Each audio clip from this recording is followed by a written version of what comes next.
so much, and I do appreciate the opportunity to be here with you this afternoon and to spend a little time talking about the power of shared values and why they are so incredibly powerful, and look forward to that conversation and discussion as we continue to move forward. There is no question that today's environment, as Chris mentioned, can be quite frustrating when we hear the kinds of things that you'll see here on the screen over the next few slides. The more I hear about it, the more I think clean eating is the way to go. Processed foods or processed foods are just so bad for us. I saw a Dr. Oz show about how dangerous GMO food is for my family, and that's scary. Or I've seen the way animals are treated on factory farms, and I just think it's cruel. And so it's easy for people to become frustrated and to want to respond with science and to help people understand the facts about what is going on in agriculture today. But what our research has helped us better understand is that just sharing facts, just sharing information is not sufficient in building trust in who we are and how we operate in food and agriculture today. So I look forward to sharing with you some of that additional information, and then to our ongoing conversation and dialogue about how collectively we can use the power of our shared values to build trust in who we are and what we do. So let me share just a bit about the agenda for today. We'll talk a bit about the erosion of trust, how we found ourselves in the situation where we are today, something about CFI's consumer research. We've got just a tad of Canadian-specific research in there, but the peer-reviewed published model for how we build trust, spend some time talking about the power of shared values, and then give some specific examples of how we can use the 3 simple steps of engage to really begin to make that kind of connection and to really begin to help people understand the value of who we are and what we do. We'll talk about when science and consumers collide, and then messages that resonate, with the goal being that you leave here today with some concrete, very specific ideas about what you can do collectively and individually to build trust in today's food system. That is the mission, the sole mission of the Center for Food Integrity. We are a not-for-profit organization.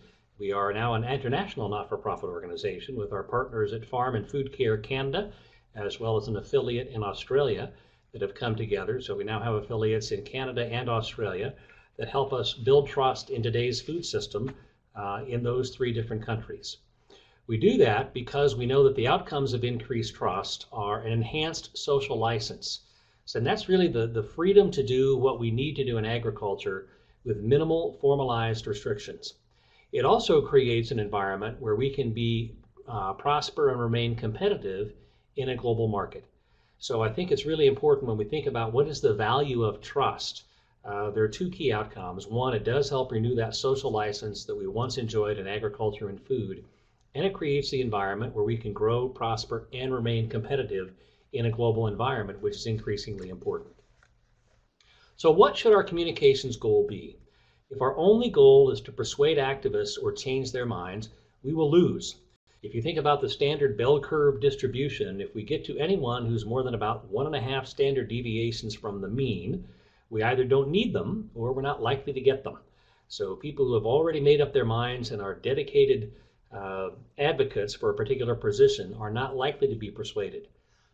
So it's important not to spend a lot of time focused on those necessarily who are against us, but really focus on those who are interested in who we are and what we do. Secondly, if our first goal is to simply educate and change opinions, we will lose as well. We've discovered over years that simply trying to educate people is not sufficient, and we'll explain why that's the case and the role that education and information plays in the social decision-making process. So our goal really needs to begin by embracing skepticism.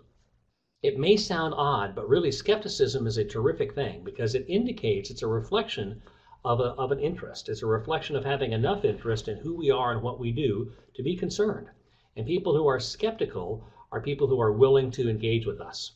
We need to understand and appreciate that consumer concerns are real and they're valid. They may not be based on factual information, but it doesn't mean that their concerns and feelings are not valid.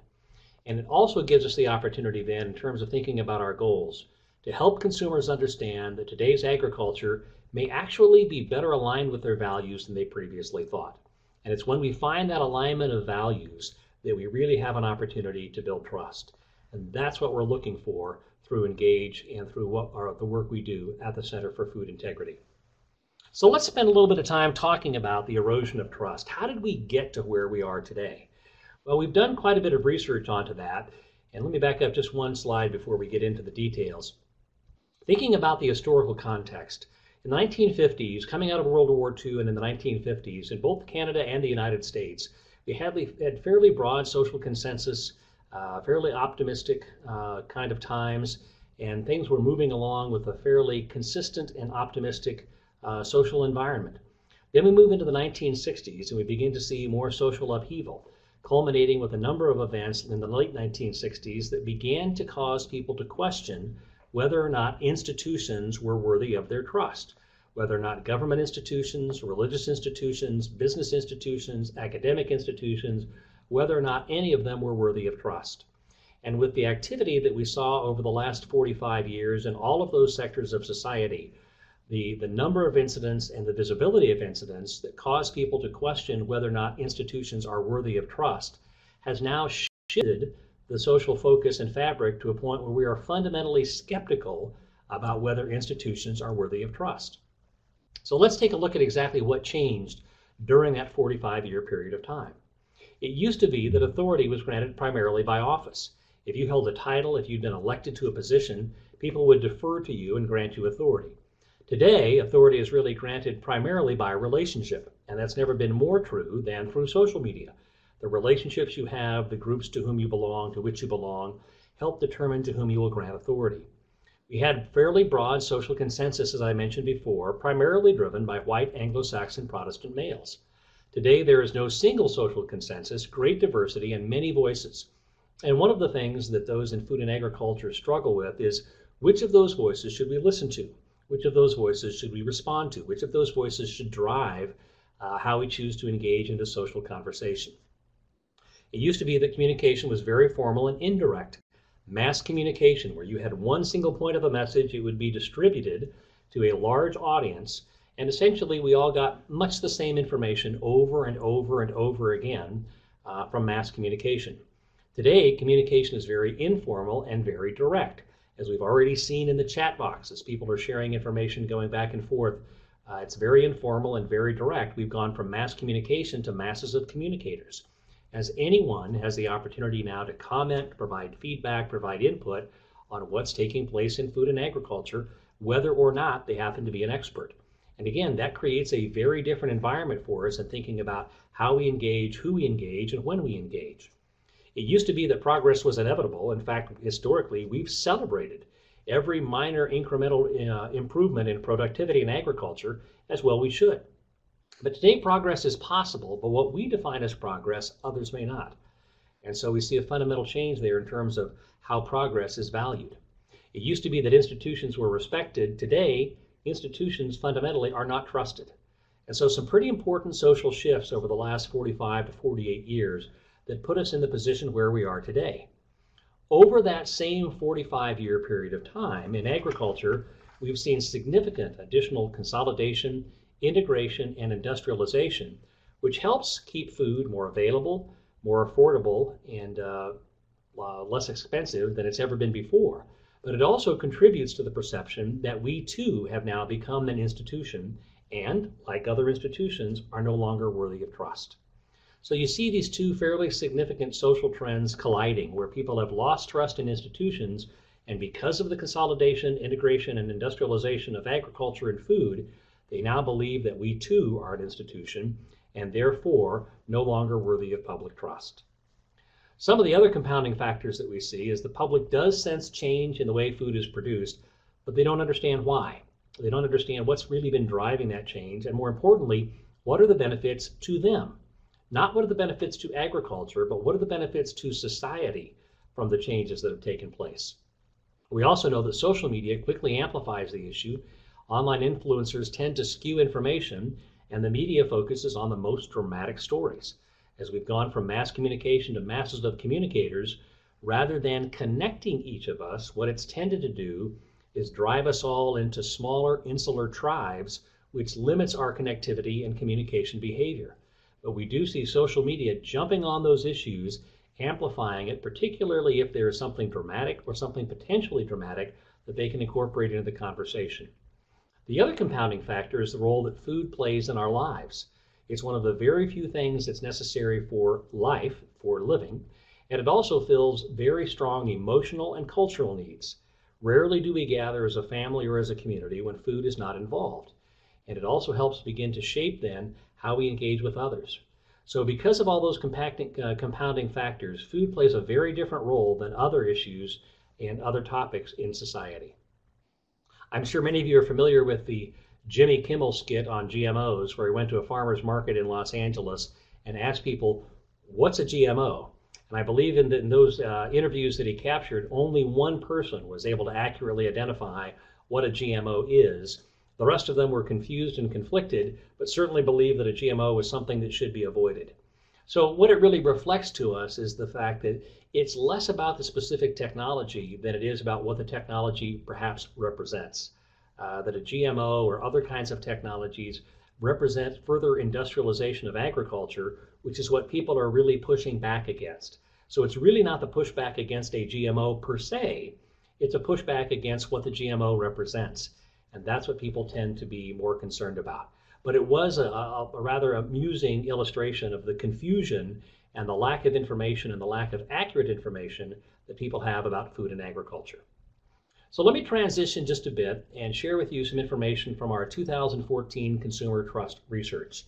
We surveyed 2005 U.S. consumers in August of 2014, and you can view other webinars on the research and actually download a research summary at our website, foodintegrity.org, if you are interested in additional information. Each year, we begin asking consumers whether or not they believe the food system is headed in the right direction or on the wrong track. The dark blue numbers reflect what we found in 2014. 42% of consumers, U.S. consumers, said the food system was headed in the right direction.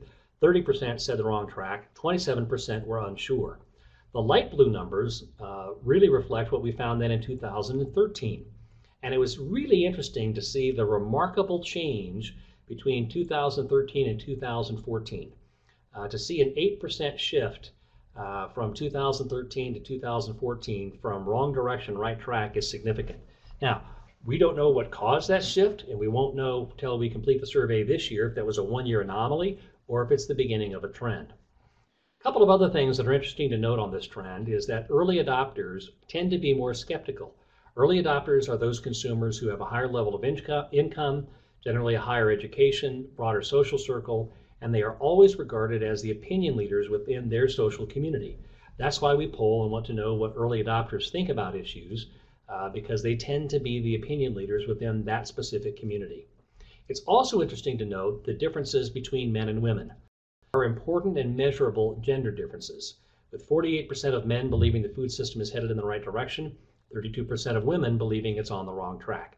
That plays a role in thinking about how we engage and with whom we engage when we think about building consumer trust and confidence. Each year, we begin the survey by giving consumers a list of 17 different issues that they may face in their life. As you can see here on the screen, that includes everything from rising healthcare costs to rising energy costs. My personal financial situation is included in that, global warming, a whole range of different issues. And we ask them to rate their level of concern on each issue on a scale of 0 to 10, with 0 being no concern, 10 being a very high level of concern. What you see here in the red boxes on the chart are the mean scores of those, it's the percentage of those who rated that their level of concern at 8 or higher on that specific issue. So for example, 72% of the respondents rated their concern about rising healthcare costs as an 8, 9, or 10, so a top box level of concern. Again, 72%, same percentage as the rising cost of food, 70% U.S. economy, and you can read from there. In the blue box, some of the additional food system concerns that we noted, imported food safety and food safety in general. At least among U.S. consumers, on a qualitative basis, if you ask on an unaided question, rarely, if ever, does anybody bring up a concern about food safety.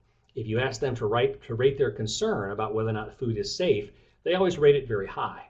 So that tells you that essentially food safety isn't assumed.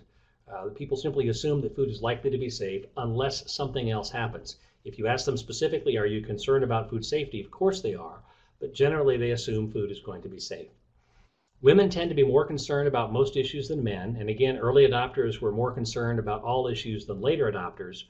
The lowest concern out of all 17 different issues was for having enough food to feed people outside the United States. So that's really important, because when we think about some of the historical messages that agriculture has delivered, that what we're doing is helping feed the world, that's not a message that's likely to build trust in food and agriculture, because people are much more interested in what's the impact on me and my family than they are in what's the impact on others around the world. Some interesting findings as well from Canadian research. 60% were somewhat or extremely concerned about the healthfulness of their own diet. We're seeing an increased concern about the relationship between diet and health. Approximately half strongly agreed that it's hard to obtain processed foods without too much added salt or sugar, or with enough vitamins and minerals, so people are concerned about the healthfulness of processed foods. Roughly 2/3 strongly agree that the foods they need to make up a balanced diet are readily available, so they know the food's available, and 38% strongly agreed that it's hard for them to afford healthy foods. Hang on to that piece, because we're going to come back to the affordability of healthy food here in just a minute when we begin to look at the segments that we divided the research by in the U.S. This year, in 2014, we looked at our research as an overall U.S. population and then also divided it by moms, millennials, and foodies, as well as early adopters. What you can see here is the ranking again of the mean scores of those 17 different issues by those 4 segments. In the red boxes, what you see is that keeping healthy food affordable ranks as the number 1 or number 2 concern for each of those 4 segments. Now that's important, because historically what agriculture has talked about is safe, abundant, affordable food. That's a very different value proposition than healthy, affordable. Safe, abundant, affordable, well, it's assumed to be safe, so that's not really a benefit to me. Abundant, people believe there's already plenty of food, so we don't really need more. And affordable is not a benefit unless it's tied to something else. Keeping healthy food affordable is obviously a concern to consumers. So when you can talk about what you do on your farm or in your operation to keep healthy food affordable, as opposed to simply talking about safe, abundant, affordable, it goes a long way to addressing a specific concern. So this is again one of those opportunities where we can embrace that consumer skepticism. If consumers are skeptical about the affordability of healthy food, we can embrace that and talk to them about what we're doing on today's farms to make sure that healthy food remains affordable, not just today, but in future generations as well. We also ask consumers about which messengers are most trusted, and we'll go into why those messengers are trusted a bit later in the webinar. But I did want to share this with you as just a bit of good news when you think about who it is that consumers actually trust and the distinction between credibility and visibility. If we look again at the rating or the ranking of the mean score of trust on a 0 to 10 scale of these 10 different potential sources of information about genetically modified food, what you see is a university scientist is first, a scientist who is a mom is second, and a farmer is a close third. All 3 of those with mean scores above 6. Notice that Dr. Oz and a celebrity chef are at the very bottom of the list. So it's important to always remember the distinction between visibility and credibility, and we'll talk about what really contributes to credibility. Now, then the opportunity is for all of us to increase visibility. It's not likely that anybody on the webinar today is going to have their own nationally or internationally syndicated television show about food or agriculture, as much as we might like that to happen. But each of us, as we talked about shifting from mass communication to masses of communicators, each of us does now have the opportunity to participate in this ongoing social dialogue about food and agriculture. And whether you're a university scientist, a scientist who's a mom, or a farmer, you will be viewed as a credible source of information, a trusted source of information about these important issues. So I want to take a step back now and shift gears one more time to focus on a little bit different research and some of the conclusions that we took away from doing research on biotechnology a few years ago in qualitative work around the country. We did focus groups and we asked consumers a number of different questions about biotechnology and other issues. And from that, we were able to take away some key conclusions that I think will be helpful as you think about your work as an advocate for agriculture in Canada. So 3 primary takeaways from those focus groups. First of all, be yourself and tell your story. Your passion is so compelling that it overcomes any potential deficit to information that you may or may not have access to. We've always kind of viewed this in agriculture. We viewed the public problem as an information deficit challenge. If we simply give people more facts, if we give them more data, they'll come to our side of the argument. What we've learned is that values are much more compelling, and we'll spend more time talking about that just a bit. But really being yourself and telling your story and why you're passionate about what you do is much more important than being able to communicate facts and figures. Be willing to talk about the hard issues. We certainly don't want to diminish them. We don't want to discourage people from bringing them up. We want to help people understand that we appreciate their concerns about hormones, about antibiotics, about impact on the environment, about animal health products or crop protection chemicals, or whatever the question or concern happens to be. We want to be the go-to resource for giving them information to help them make informed choices. And then lastly, don't challenge beliefs. If you challenge what somebody feels or believes, they're much more likely to become defensive. If you support their beliefs and maybe redirect them to better information, that gives you an opportunity to make that values-based connection, because consumers are very tribal and they hold on to those tribal beliefs, as you'll see here in just a moment when we talk about some of the findings from another qualitative piece of work we did with focus groups in Florida a few years ago. We had some folks that are part of a mom tribe come in, and we asked them to talk about the various issues and concerns they had. Heidi was talking about her concerns that GMOs are dangerous. We asked her to explain why. How did she reach that conclusion? And as you can see there on the screen, she said, I'm part of a mom's group. When there's a big consensus, I think there's something here. You don't need doctors or scientists confirming it when you have hundreds of moms. And that's a challenge. That's a challenge for those of us in food and agriculture, because we've always relied on science, and science alone is not going to be sufficient in today's environment. So how do we connect? It's values. Now, I'm not in any way suggesting we abandon science, and we'll talk about the important role of science in today's social conversation here in just a moment, but we connect based on values. Values are really the power for the engine for building trust.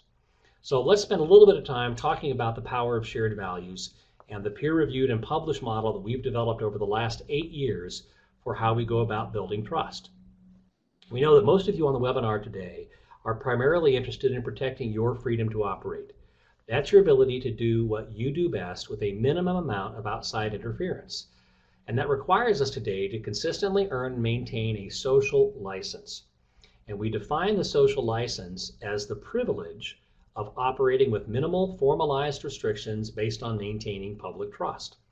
If the public trusts us to do what's right in food and agriculture, they won't feel the need to impose more formal restrictions. Now, historically, those have come through legislation or regulation, but today we see them coming through the marketplace, where leading brands will say, we don't want that product, that process, that ingredient affiliated with our brand, make it go away. And then we see that technology driven from the supply chain almost overnight. And social license is based on maintaining trust. So the question we wanted to better understand then was, what does it take to actually build trust? Is that a researchable question? So we partnered with Steve Sapp at Iowa State University back in 2007, and we began to examine that specific question. We started by looking at 21 different pieces of research on trust in food. And what we discovered in each of those 21 different pieces of research were the 3 drivers you see there on the left-hand side of the screen. Influential others is your family and friends, credentialed individuals whose opinions you respect. Could be a dietitian, could be a doctor, could be a veterinarian, kind of depends on the question at hand. What influential others say about an issue influences your level of trust. The second element in building trust is competency. That's our technical capacity and our science. Now, historically, that's where we've spent most of our time talking about who we are and what we do in agriculture. We've assumed that if we simply give people the right information, they will naturally come to our side of the argument because they're logical and rational. If they haven't come to our side of the argument, it must mean we've not yet given them the right information, so we'll go get some more research. If they still haven't come to our side of the argument, we'll go get some more research. And we repeat that cycle over and over again, believing that it's data or competency that drives trust. The third element in building trust is confidence, or the perception of shared values and ethics. Can I count on you to do what's right? So once we'd identified those 3 drivers, we surveyed 6,000 U.S. consumers over the course of 3 years, asking them questions about on-farm sustainability, food safety, animal care, environmental stewardship, a whole range of different issues and questions related to food and agriculture. And what we discovered in that research was that shared values or confidence is 3 to 5 times more important in building trust than demonstrating our competency. So we've had the historical communication equation exactly backward, because we've always started with our facts, we've always started with the data, we've always started with the science, thinking that that's what we needed to do. If we simply gave people more information, it would drive them to our side of the issue. We now understand that it's values that are 3 to 5 times more important than science in building trust. As former US President Theodore Roosevelt said in his well-known quote, "No one cares how much you know until they know how much you care." And that's really true, because you're not given permission to introduce the science, to introduce the data, until you cross that shared values threshold. Once people understand and appreciate you share their values, you care about what's important to them, then and only then are you given permission to share additional information. So I want to spend a little bit of time talking about the sustainability triangle that we've developed at the Center for Food Integrity. It starts at the bottom there with being ethically grounded. If we know that shared values are the foundation for building trust, then they too have to be the foundation for our triangle. Can we communicate a genuine commitment to things like compassion, responsibility, respect, fairness, and truth? We don't abandon science. We absolutely have to have scientific verification. We need the objective, measurable, repeatable data to prove the claims we're making. And at the end of the day, if you're not truly economically viable, you're not sustainable. But being truly sustainable requires a balance of being ethically grounded, scientifically verified, and economically viable. But at times we get the public conversation confused. Most of the time the questions tend to be at the base of the triangle. Should you use GMOs? Should you use those crop protection chemicals? Should you use those additives? And our historical response has been, well, science says we can. Can and should aren't the same question. Can is a question about competency. Should is a question about values and ethics. The should question is 3 to 5 times more important than the can question in building trust. Because when we give people information about economics or science, we increase their knowledge, but we may do very little to influence how they feel or what they believe. And people are much more likely to act on how they feel and what they believe than on simply what they know. That's why efforts to simply educate the public aren't sufficient. We have to be willing to engage with them in a way that's meaningful to them in order to build trust. So historically, the way we've kind of approached that conversation is to say, well, research proves it's safe or okay to do this, or financially it improves our best interest, or it increases productivity, therefore we can do it. But could we shift that conversation, and rather than being defensive and simply providing data, can we embrace that skepticism when someone raises a question about crop protection chemicals, or they raise a question about animal health products, and say, you know, it's really interesting because what I hear you saying in that question is that food safety is really important to you. And I respect that because food safety is important to me. Now we've established that shared value. Now I'm given permission to talk about what we do on our farm, in our operation, to enhance food safety. But if I just start by being defensive and talking about the research, talking about data, talking about financial interest, it's going to cause people to be defensive and not be willing to engage. Because as we think about this, again, we've been answering the wrong question. Science tells us if we can, but society tells us whether or not we should. Just answering the can question is not sufficient. We have to answer the should question as well. So should you be using those products? Should you be using GMOs? Should you be using those crop protection chemicals? Should you be giving those animals those animal health products? Well, I'm really glad you asked that question because I can tell you're concerned about animals and concerned about their well-being. As a farmer, I really respect that. In fact, that's exactly why we give our animals the products we do, because it helps us enhance their well-being, it helps us keep them healthy and safe, which ultimately results in safe food for you and your family. What other questions might I answer for you about food today? So it's a way to kind of shift our thinking rather than just giving data to begin inviting skepticism and inviting those questions about who we are and what we do. So here's some ways to think about talking about values that are relevant in these specific the specific context of food and agriculture. When you think about compassion, we care about the health of our fellow citizens. Responsibility, we have a responsibility to produce safe food, to care for the animals. Respect, we want to respect the animals and protect the environment. Fairness, we want to balance the needs of people, animals, and the planet. And truth, we'll be honest with you. We'll be open and transparent about who we are and what we do. And we can look at the examples of others and what a good job they've done of finding that values-based platform to undermine public trust in who we are and what we do in agriculture. Some of you may be familiar with the food babe. Vani Hari is her name, but she was a computer analyst until she decided to go on this particular quest to become the food babe and somebody who answers consumer questions online. But she has a following of millions and really has been fairly influential. It's a fabulous social exercise to understand the power that she's developed by simply aligning her values with the values of her audience. So here's a quote I received in an email I got from her on Valentine's Day. She starts off by saying, "I'm just a regular everyday person like you." So she's immediately establishing that shared values connection. Don't let anyone ever tell you you have to be a nutritionist or scientist to figure this out. So she's saying, I'm like you, we're not like them. You don't have to be like them in order to understand what's taking place. We all have the ability to change our bodies, our health, and the world once we find out what's really in our food.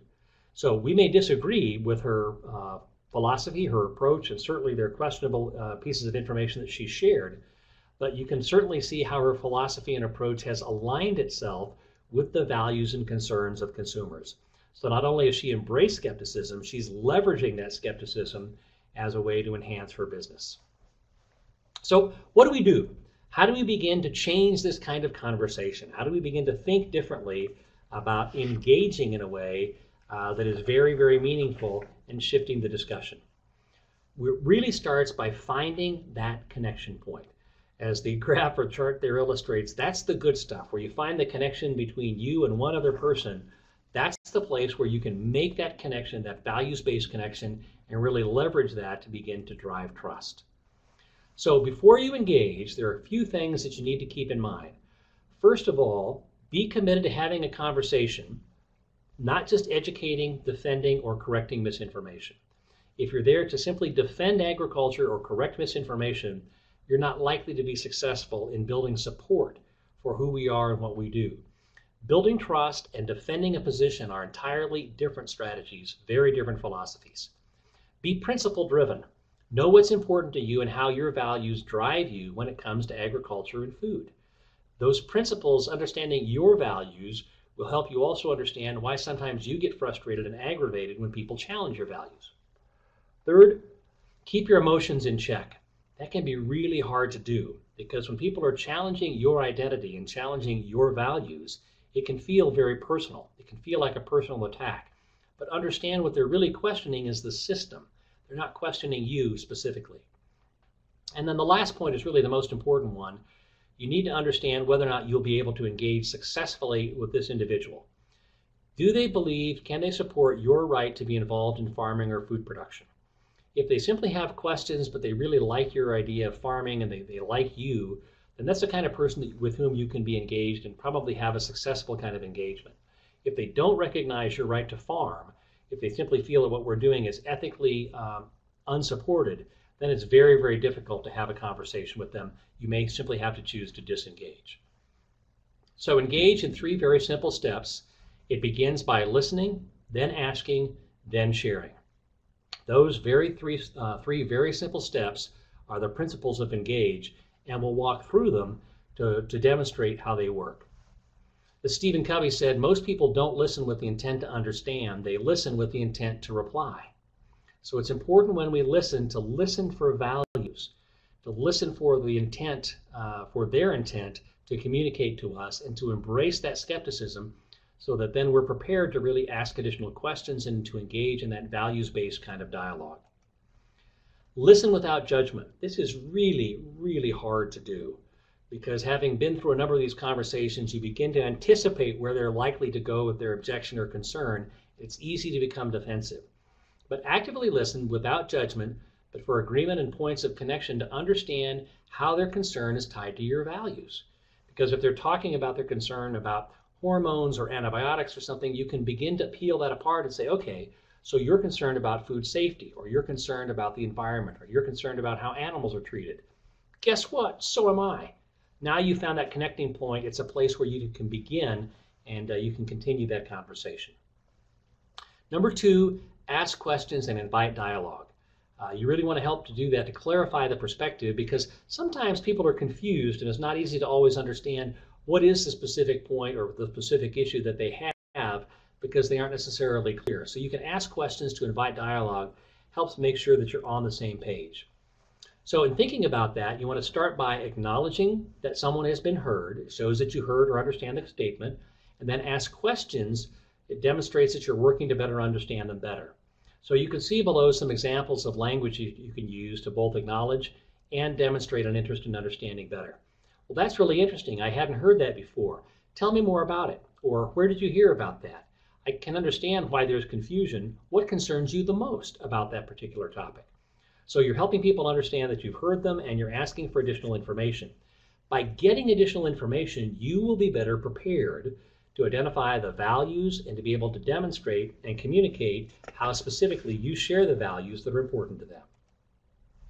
And then finally, share your perspective, but focus on the topics where you agree, and then have a real conversation where you talk about your values and then share information that supports and guides your decision.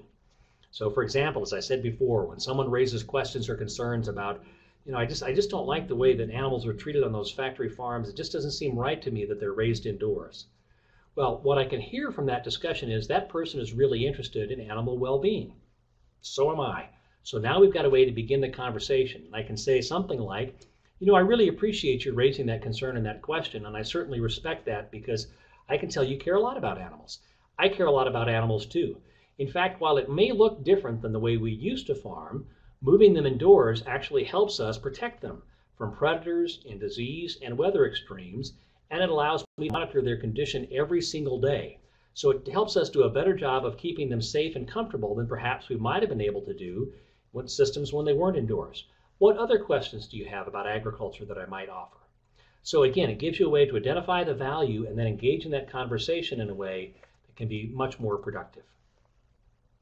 So here's another way that you can think about stating that. I see those same Facebook posts too, and I understand why it's confusing and can be very difficult. It's tough to know what to believe, but as someone who's devoted my life to a career in farming, I'm very comfortable with the safety of the food we grow. I'm passionate about growing healthy food for my family and for yours. So that's just the kind of language you can think about using to make sure that they understand your perspective. All right, shifting gear once again and talking about when science and consumers collide, sharing some of the most relevant research that we've done at the Center for Food Integrity. We always want to begin this by expressing our appreciation to those sponsors who make our research work possible, without whose support we would not be able to do what we do. We also do state oversampling so we can get state-specific results depending upon the sponsorship. As you might guess, results are somewhat different in California than they are in Indiana, just as they would be different in Alberta than they would be in Ontario. So those regional differences are important, and understanding those regional differences can help us be more effective in our communication. So when we try to get consumers from where they are today to making an informed decision, you can see all the barriers in their way. The history of contradictions that we've seen, where butter used to be bad, now it's good. Coffee was bad, now it's good. The tribal communication we talked about, scientific illiteracy, confirmation bias, the tendency each of us has to look for information that confirms our existing worldview, and other barriers that you see there all help create a challenge for consumers who are trying to make a better informed decision. So what we were really trying to do in this year's research was understand, how do we remove those barriers? How do we begin to think about communicating in a different way that makes it easier to support informed decision making? So we found the best work that we could from sociology, psychology, and anthropology, pulled from each of those 3 key pillars of social science, and developed a research model that we think will be helpful in creating a better way to communicate about today's food and agriculture. We came from that research, pulling the best models we could from psychology, sociology, and anthropology, and identified 4 fundamental message elements: a unifying message, being open and transparent, accurately sharing risks, and then leveraging the impact of trusted sources. So that unifying message is really that values-based communication. It's that singular, compelling message that touches the deeper drivers of human behavior. How do you connect with me and my values? Being open and transparent, acknowledging both sides of the issue or story, providing a level of depth so it doesn't look like you're holding back, and then avoid oversimplifying. If something is complicated, it's perfectly acceptable to tell people, hey, this is a complex issue. Accurately presenting risks, because an accurate presentation of risk generally makes people feel less anxious. It's fear of the unknown that tends to be the greatest fear that people have. So if you can accurately quantify and share the risk, it helps alleviate some anxiety. And then leveraging trusted sources. We also identified 8 specific outrage factors, things that can be triggers for people depending on the specific issue. They are voluntariness. A voluntary risk is more acceptable than a coerced risk. So if I choose to jump out of an airplane, I'll feel better about that than if someone pushes me out of an airplane. Familiarity, an unfamiliar risk promotes more outrage than a familiar risk. So for example, we've had lots of media coverage about the handful of Ebola cases that have been treated in the United States. And yet 200,000 people will be hospitalized every single year as a result of influenza. But we know about influenza. People get the flu, so it's not nearly as controversial. Control, is there appropriate government oversight? Fairness, is the situation fair, or is it politically or unfairly driven? That can trigger some outrage. Morality. This tends to be one that can be the trump card over all issues. If people feel that there is something taking place that's immoral or unethical, then it really triggers a very strong emotional response. So when you see these undercover videos where people are callously laughing as animals are being abused, that tends to trigger such a strong emotional response that anything else you can say or do is likely to be muted. Process. Is the company willing to listen? Are they engaging? Are they taking feedback? Are they participating in a process with their stakeholders? Is the event memorable? Does it create a lot of concern? Is it something that I would really remember? So for example, a plane crash is very memorable, but pales in comparison to the magnitude of people who are killed in automobile accidents, but those don't happen to be quite as memorable. And then dread. If a situation becomes too dire, it might be difficult to find a positive solution. We also tested the messages with 3 different messengers. Again, thinking about which ones are more trusted, combining confidence and competence with a mom scientist, competence only with a government scientist, and then a confidence only or values only with a peer who shared my interest.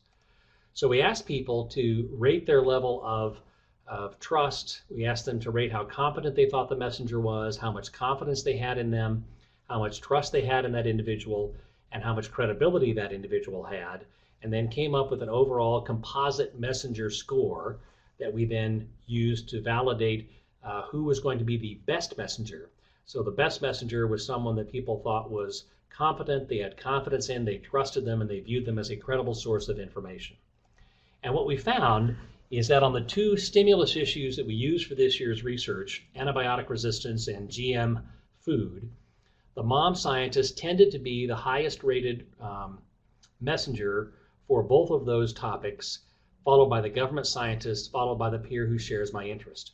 Now, it's interesting and worthwhile to note that before we gave them any of the messaging stimulus, using those 12 different message elements, the mom scientist was ranked first, then the peer who shares my interest was ranked second, and a government scientist was ranked third.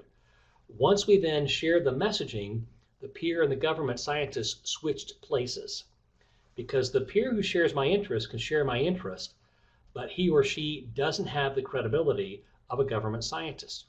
So when the government scientist started by sharing values first, that raised their trust score up. So then they were given permission to introduce additional information, and because they're a government scientist, they had the credibility to introduce additional information. The mom scientist starts with both the perception of shared values and the credibility of being a scientist. So she remained number 1, then the government scientist, then the peer who shares my interest. But it was interesting to note, again, that pre-stimulus, pre-messaging, the peer who shares my interest was second, the government scientist was third. After the messaging, they switched places on both antibiotic issues and GMO issues. So it was really interesting to note, again, reinforcing the power of shared values for the government scientists to increase the level of credibility and trust they had with those various audiences. So what promotes messenger trust? As we think about the different elements that contribute to it, again, going back to the original model that I shared with you earlier, we have confidence and competence in the messenger, and then we also wanted to measure the elements in the message that increased the level of trust. So we wanted to know what was the impact of message believability and how much did that message improve or promote comfort in the topic. So those are the two things that we wanted to measure. How much do people believe the message, and does that message promote comfort? What we discovered was message believability was the primary driver for messenger trust. And the statistical modeling for this is fairly complex and a little over my head. Actually, it's a lot over my head.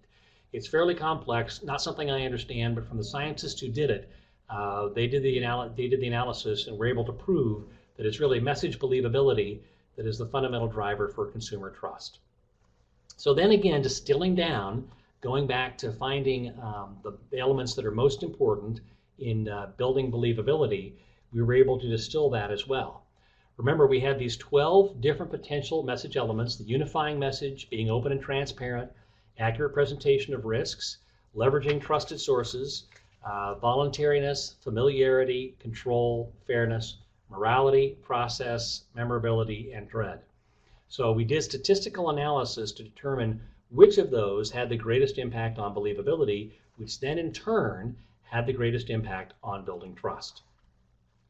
What we discovered was that communicating risks accurately was significant in 18 of 18 different models. Being open and transparent, significant in 17 of 18 models. Having that unifying message was significant in 11 of 18 models. Going down below that, you can see that control, making sure that there was appropriate government oversight, was significant in 17, and having that process where companies are engaging and explaining how and why they make decisions was significant in 12. So distilling all of that down into really 5 critical steps that you can take home and begin to use as you think about your advocacy and your messaging and your public engagement around agriculture. These are 5 critical principles that you could use to make yourself more effective, to increase the trust in Canadian agriculture and in Canadian food. Accurate presentation of risk. Again, making sure you present risks accurately because known risks tend to trump unknown risks. So for example, going back again to the animal agriculture example or illustration that I used earlier, you could talk about the fact that concentrating animals or bringing larger numbers of animals together on one farm allows us to make beneficial use of the nutrients in their manure. But it also creates greater risk if there's a catastrophic system failure. Excuse me. That's why we've taken the additional steps of putting in these safeguards. So you're talking about both the positives as well as the risk. You're acknowledging there is risk, and then you're talking about what you're doing to manage the risk. So it's an accurate presentation of the risk as well as talking about what you're doing to manage it. Being open and transparent, acknowledging both sides of a story rather than simply being defensive, and providing a level of depth so it doesn't look like you're holding back and avoiding oversimplification. So when you talk about complex topics like GMOs or antibiotics, being very open and transparent about why you do what you do and the benefits. Every message needs to start with that unifying message, that singular compelling message that touches the deeper drivers of human behavior. So you could start with, as a mom, as a dad, as a farmer, I understand I have an obligation to produce safe, affordable food, healthy, affordable food, and to do that responsibly. Here's what we do on our farm to make sure we produce healthy, affordable food for you and your family every single day. I'd welcome your questions, I'd welcome your concerns, because as a farmer, it's important to me that you have the information you need to make decisions that are right for you and your family. That's that unifying, values-based message that helps people understand, you understand what's important to them, you're willing to engage with them. The outrage factors that are really important on this: control, making sure that there is appropriate government control. So to talk about either the national or provincial organizations that provide some oversight for what is happening and taking place. And then the process. This is what's really crucially important. Can you demonstrate that you are listening, that you're engaging with people, that you're providing information? So do you solicit comment and feedback? Do you acknowledge when people have provided feedback? And do you explain how and why you make decisions? Those simple steps can go a long way to overcoming that skepticism and bias and helping make sure that you're the trusted source of information about the issues that are important to you, to your farm, and to agriculture in Canada. There are some additional resources that we have available that I want to make sure that you are aware of. CFIengage.org. We have values-based messaging on many, many topics in agriculture and food. So if you're interested in learning more about specifically what does a values-based message sound like when it comes to hormones, or what's a values-based message sound like around confined agriculture, or around dehorning, or around whatever the issue happens to be, you're likely to find that at cfiengage.org. You can go to our main site, foodintegrity.org, and as I mentioned before, you can download our research from there, a summary of the research, which you are certainly welcome to do. So cfiengage.org is a place where you can get more information on values-based communication. Foodintegrity.org is a place where you can get additional information about the organization, as well as download the research summary. And Best Food Facts is a terrific resource that we have that's our consumer-facing resource. We have a network of more than 200 academics that answer consumer questions on all topics food and agriculture. We usually have over 60,000 unique visitors every month to this site, and the topics range from, is pickle juice the next sports drink, to should I be concerned about whether the hormones in milk will cause early puberty in my teenage daughter. So there are lots of different questions that you'll find there. They're not all issues based, because one of the things that it's easy to appreciate is that consumers are interested in what's most important to them. And that doesn't tend to always be issues. It's going to be about health. It's going to be about nutrition. It's going to be about recipes. So there's lots of ways to get information there.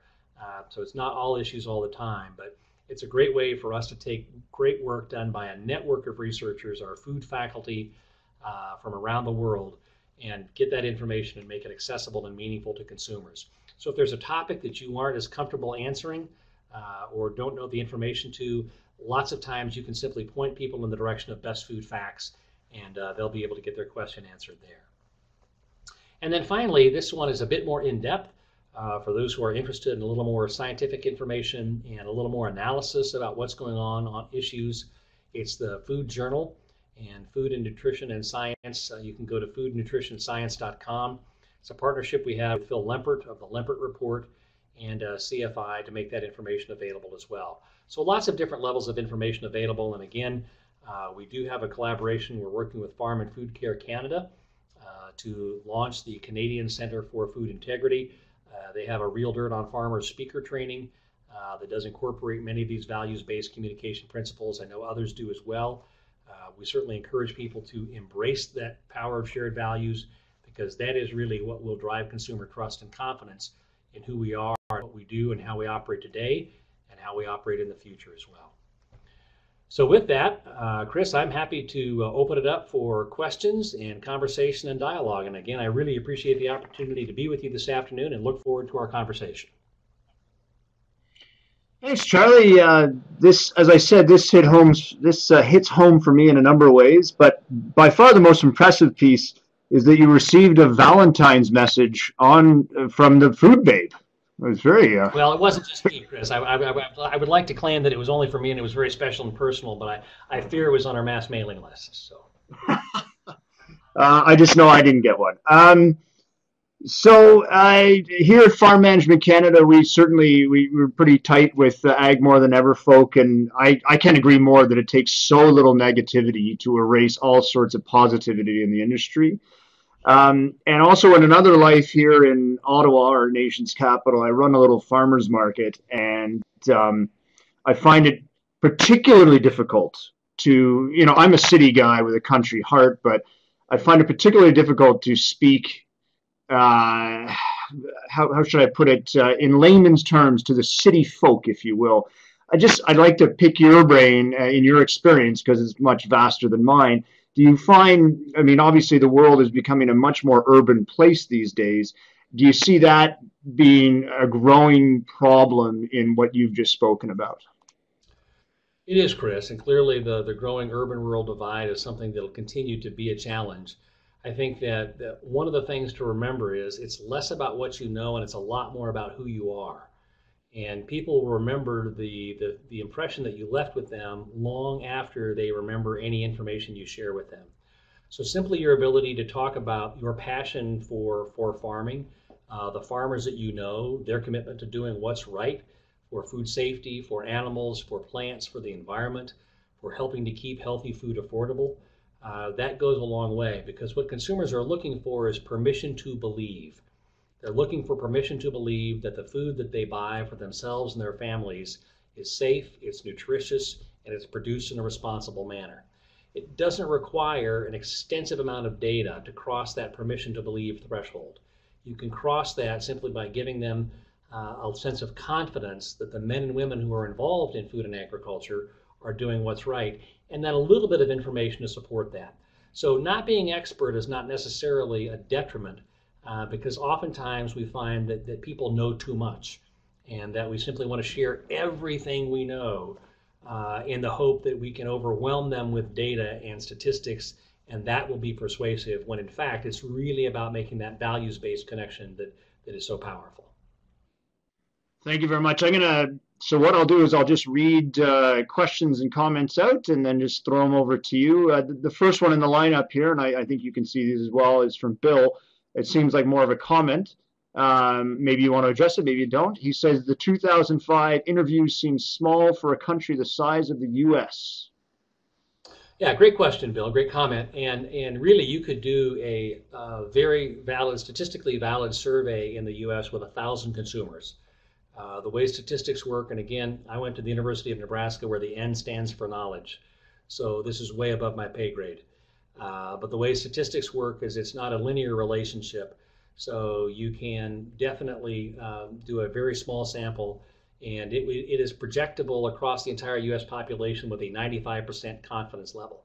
So it's a very robust survey. In fact, when most consumer opinion surveys are done, they normally do them with only about 1,000 consumers. So this is actually a very robust survey, and you could do it with 800 to 1,000 consumers as well in Canada and come up with a very similar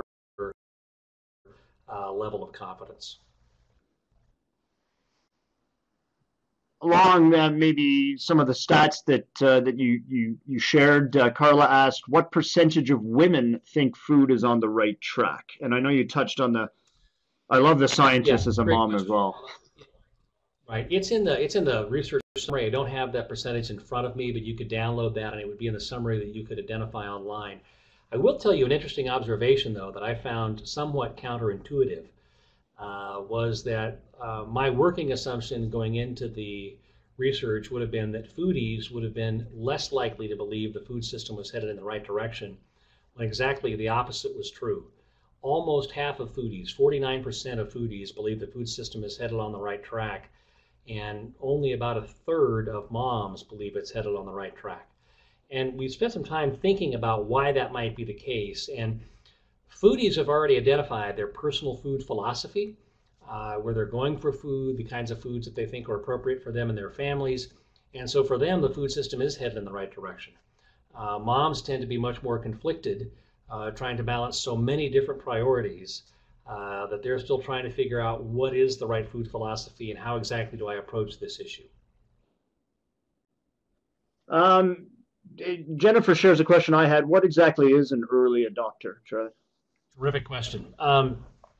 Everett Rogers, back in the 1940s, I believe it was, began to address this specific question. It might have been 40s, late 40s, early 50s. Essentially, he was a rural sociologist at Iowa State University. And the question he was trying to better understand was, why do some farmers use hybrid seed corn when others do not? And in doing his research, he ended up dividing social systems or communities into 5 different adopter categories: innovators, early adopters, early majority, late majority, and laggards. So you're probably familiar with those terms, at least heard of them in some context. But early adopters are the 13.5% of any social group, roughly, that tend to be the opinion leaders. People oftentimes think, well, it's the innovator that's going to be the opinion leader, but that's not the case, because innovators tend to try new things indiscriminately. Early adopters tend to be sufficiently skeptical, but willing to try new things. And again, they tend to have higher incomes, they tend to have higher social status. The other really good news for us is they are information seekers. So these are people who are not likely to simply take information from the food babe or from us without some additional validation and looking at the information to see whether or not it's consistent with what they know as well as consistent with their values. But the reason we focus on early adopters is they tend to be the opinion leaders within that social system. But you can read more about Roger's work on the adoption, diffusion of innovation. That's his classic book, The Adoption and Diffusion of Innovation. You can read articles about it, but essentially that model that he developed has been used to introduce technology all around the world, whether it's cell phone technology or computer technology or farming technology. But it all started with his quest to better understand why some farmers used hybrid seed corns and why others did not. I guess my follow-up question to that is, do early adopters then graduate from being early adopters? Early adoption, your adopter category is really topic specific. So you're not likely to move on from being an early adopter, nor maybe you want to. But for example, my daughters who are in their early 20s would be early adopters for handheld communication technology, cell phones, etc. They would be laggards for financial planning. So my hope is that changes over time, but that's kind of where they are right now. So it really is topic specific. So someone might be an early adopter on food, and they might be a laggard on something else, or they might be an early majority in some other space. So it's really, it has to be very topic specific, but you could move, but I don't know that you would want to move. It really kind of depends on the specific topic. And it really isn't a value judgment. It's just a reflection of specific behaviors, beliefs, and attitudes around a specific topic. Ruth is asking, have you completed a similar survey of farmers on their confidence and values about GMO?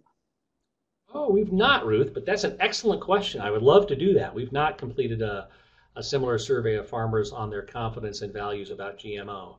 I know that, I'm trying to remember the name of the organization that did it in the States, or maybe it was even broader than that. When they asked consumers about the safety of GMOs, and they asked scientists about the safety of GMOs, and they compared and contrasted the differences between scientists and consumers, and then explored that. But I've not done anything on GMOs. That would be an interesting piece of work to do. And then we have Brenda asking, when developing values-based messaging, do you differentiate between consumers and the general public? Great question, Brenda. Not generally, but what we really want to do when you think about the hyper-segmentation that I talked about before in communication today, you really want to listen for the values of the individuals with whom you are engaging, but you really have to make sure that first and foremost what you're doing and what you're communicating is true to your values, because you can't afford to be inconsistent with your values. Number one, it's not genuine, it's not authentic, it won't come across that way. And two, you certainly don't want to reflect a position that would be inconsistent over any period of time. So we look at the values of specific groups. So for example, when you saw the quote from Heidi and she was concerned about what other moms thought, and you see the comments from others, they're very different values. So it's important to understand who your specific audience is and what their concerns or values may be. Because it's really difficult to talk about the public as though they're monolithic, because they aren't. I mean, there's so many different segments that are very, very, very distinct, and it's important to understand the values of that segment. William's asking, you made a statement that just because science says we can, it doesn't mean we should. Do you see North America shifting away from enhanced technology such as implants and beta agonists in beef production? It's a great question. We know that people are concerned about the impact of both implants and beta agonists as it relates to health and diet. So if there's a concern about that, but I think there's a rejection of technology overall, William, but I think there is an opportunity to reclaim the high ground on that if we help people understand what are the social and societal benefits to those technologies, and then making sure that they understand that we've crossed the safety threshold. But it has to be about their values. It can't be just about science. So what are the social benefits? We think about keeping healthy food affordable.